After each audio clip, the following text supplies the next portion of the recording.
Oh, compost! Oh!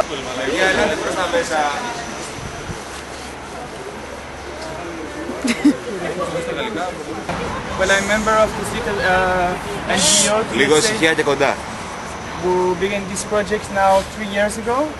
So we met, the project originated something like 5 years ago. Different people, young people between 25 and 35 meet it, and mostly agronomists.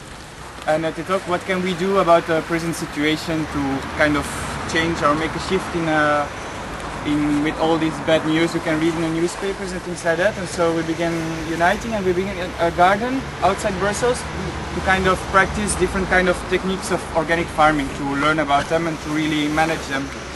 And then we distributed vegetables to people, make sometimes maybe eco-leak soups to distribute, and we saw that by the concrete side of giving vegetables and people seeing the concrete dimension, it was very hope-giving and people liked it.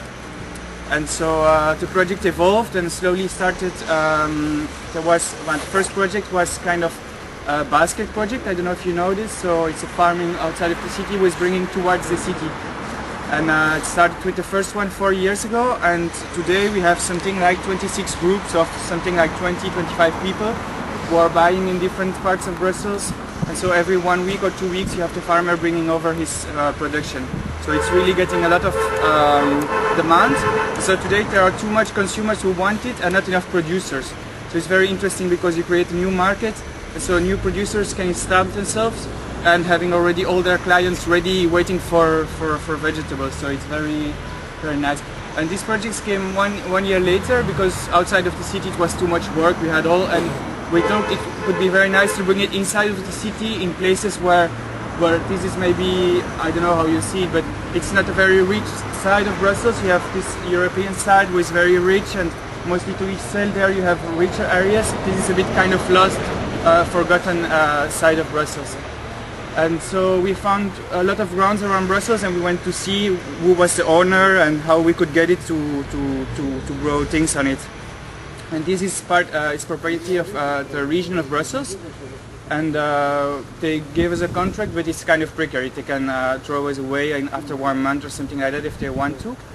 And so we began here 3 years ago, and we make soil tests, and they were good, but normally you have to make soil tests every 4 square meters to be sure you have nothing of kind of dangerous products. So we began building bags by security to prevent the authorities to throw us one day away if they would find substances inside. So it's kind of more prevention towards officials than for really health reasons. So because the ground here has been, when they built some houses here a bit further, they have been excavating and putting all what they throw out of the soil here. So there's kind of 50 centimeters of bricks, really dense, and so it's not really cultivatable soil. So that's one of the main positive sides of results we are having, even if it's looking very badly. You have to see it after the winter, so there has been nobody here for something like 3 or 4 months. Nobody. I mean, people passing by, but it was so cold that there was nearly nobody, so it's really kind of abandoned, and things are really bad looking. But the compost is really one of the exits, because you have something like 100 people in the surroundings who are bringing their compost because they don't have a place in the garden, and they are bringing it here over. The system is not perfect and not very, but it's very nice, and you have to switch in the different kind of compost were switched off to one towards the other, and then or distributed or used in the garden. So when we arrived, the first thing, this is kind of, I think it's, yes. You made it here? Yes. How many neighbors participate in the compost scheme? I can't say it precisely, but it must be between 50 and 100, something like that. I don't know precisely. Okay, so the first thing we did when we arrived, it was planting fruit trees. They're not very well looking. You can still see some little apples from the last year. So if you want, we make a little tour around.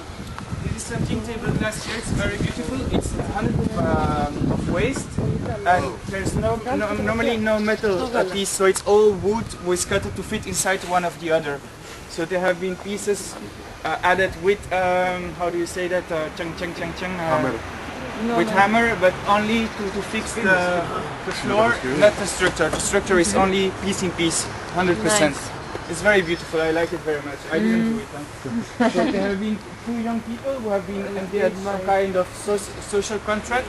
We have been working for 6 months on the garden to build this, to build the compost toilet. I don't know if you know about alternative toilet or waste system. So, well, if you know, compost is a kind of balance between nitrogen and carbon. Here you have got a carbon. It's wood chips who are used, and you just urine and shit inside of the, and you put every time a bit of carbon, and you get a kind of compost. So this is kind of tropical system who mostly has been developed or at Europe and Latin America, because they had a really big problem, because a lot of Africans today want to have the water system that we have in Europe. And it's very funny to know that the water system is originally coming from England in the Puritan era. So it's they were kind of very not supporting to see their shit, so they should flush it away before seeing it. So, and it's very nice. It's 200% recycling. You can see the green roof there. You see the green roof too. That's very beautiful, and well, it's not very green for the moment, I must recognize, but there's no foundation too. It's interesting. It's brick recycling and wood with wooden pieces on it, so there's no concrete used. And it's very nice to see that the wall, you can see it, but there's no fixed structure in the wall. The white thing you are seeing is calc, and in the outside, in the inside, it's clay. And the structure between it, it's kind of, how do you say that? The bags that are used to make coffee, to transport coffee. Yeah. I don't know if you... Yeah. Well, it's a sack with like, put it between the two wooden structures. So there's no, that's very interesting because it's very light and very recycled, and it's very interesting because it's strong. How do you empty the compost? Sorry? How do you empty the compost products? There are two piles. So you switch from one toilet to the other from between 6 months and 1 year. Yes. And so you have a switch, and you can let the other one rest during that time, and then you can take it away by the sides. Okay. Not the most interesting of jobs, eh? Well, after 6 months, I have one in my home too. I'm practicing it for 3 years now with a bucket. That's no problem. And I have to empty my bucket on my compost pile. And after 3 months, I really can put my hand inside of it and take and you have a humus, wood, forest smell.